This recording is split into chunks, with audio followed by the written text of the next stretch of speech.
പഠിപ്പിക്കട്ടോ പാവെന്നുള്ള രീതിയിൽ. പക്ഷെ അച്ഛന്റെ സപ്പോർട്ട്, പാടാനുള്ള സപ്പോർട്ടാണ് കൂടുതൽ. അച്ഛൻ പാടുവോ? ഏയ് അങ്ങനെ നമ്മുടെ ഡാൻസിലാണല്ലേ, പാട്ടൊന്നും പാടില്ല. ഒരു കാര്യം ചെയ്യാം, ഒന്ന് can you just move a little bit forward? Yes. And can you just hold your hands together? Yes. ഒരു കാര്യം ചെയ്യാം, you are gonna dedicate a song to him and you are gonna dedicate a song to him. Achu അഞ്ജലിന് വേണ്ടി അച്ഛന് വേണ്ടിയിട്ടും പാടാൻ പോവുകയാണ്. But don't worry, I am gonna sing on behalf of you, but you are singing it. Then ആ ഒരു പ്രണയഗാനത്തിന് 2-3 വരികൾ ഞാൻ ഇവർക്ക് വേണ്ടി പാടാൻ പോകണം. പക്ഷെ ഇവർ തന്നെയാണ് പാടുന്നത്, ഇവർ തന്നെയാണ് ആ റൊമാൻസ് കാണിക്കാൻ പോകുന്നത്. റെഡി? चुरा लिया है तुमने जो दिल को,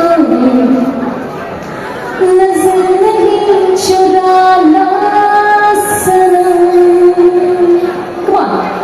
बदल के मेरी तुम जिंदगानी, कहीं बदल ना जाना सनम.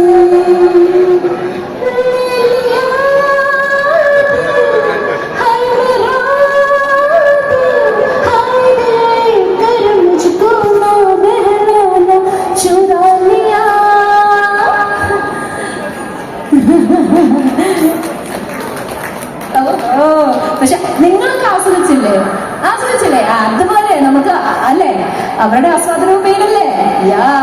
ഒരു കൈകാലിലെ കഴിഞ്ഞു. ഇവരുടെ ഡാൻസ്, റൊമാൻറ്റിക് ഡാൻസ് നിങ്ങൾക്ക് ഇഷ്ടപ്പെട്ടെങ്കിൽ ഇതൊന്നും അല്ലാട്ടോ, ഇനി ഒരുപാട് ഡാൻസുകളൊക്കെ അല്ലേ കളിക്കില്ലേ കുറച്ചു നേരം കഴിഞ്ഞിട്ട്? ഇല്ല, ഇന്ന് വേണ്ട, അതൊക്കെ നമ്മുടെ കഴിഞ്ഞു അല്ലേ. വയ്യ. യെസ്, എവിടെ കൈയുടെ ഊർജം പോരല്ലോ.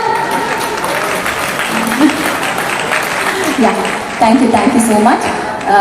സോ ഇനി